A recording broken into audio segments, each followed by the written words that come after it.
Now at 11, Trump in town. The president visiting the popular Venezuelan restaurant El Paso in Doral after giving an update on the war with Iran.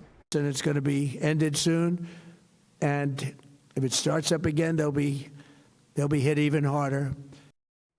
This was the president's first official news conference since the Middle East conflict began. Good evening. Thank you for joining us. I'm Lauren Pastrana. From Iran to the future of Cuba and Venezuela, the president touched on several issues important to our community. CBS News Miami's Abby Dodge is your reporter live in Doral. And Abby, you spoke to people who spent some time with the president at the restaurant. Lauren, El Paso was full of about 100 guests this afternoon who just spent a handful of minutes with the president, but many attendees are pointing to the significance of the president's choice of restaurant. Streets lined with security measures greeted hopeful members of the Miami-Dade Republican Party. Those not invited for a quick conversation with the president found their own way to catch a glimpse. I had to be there like a testimony to say thank you. Inside, the president shook hands and asked people in the crowd if they were from Venezuela and Cuba. It is an amazing experience simply because, he is the president of the United States of America. So what do we get to eat?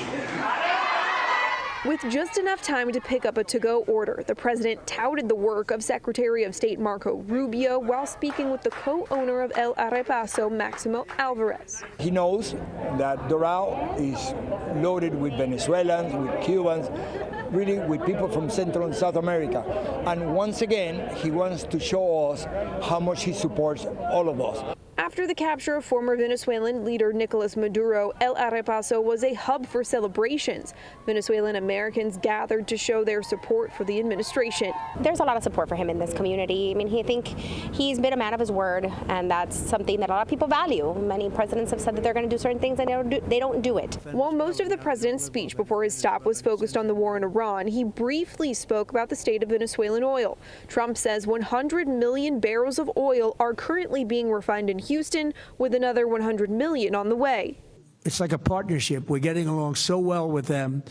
It's great for Venezuela and it's great for the United States. The mayor of Doral, Christy Fraga, spent her weekend hosting dignitaries for the Shield of the Americas Summit, including the president.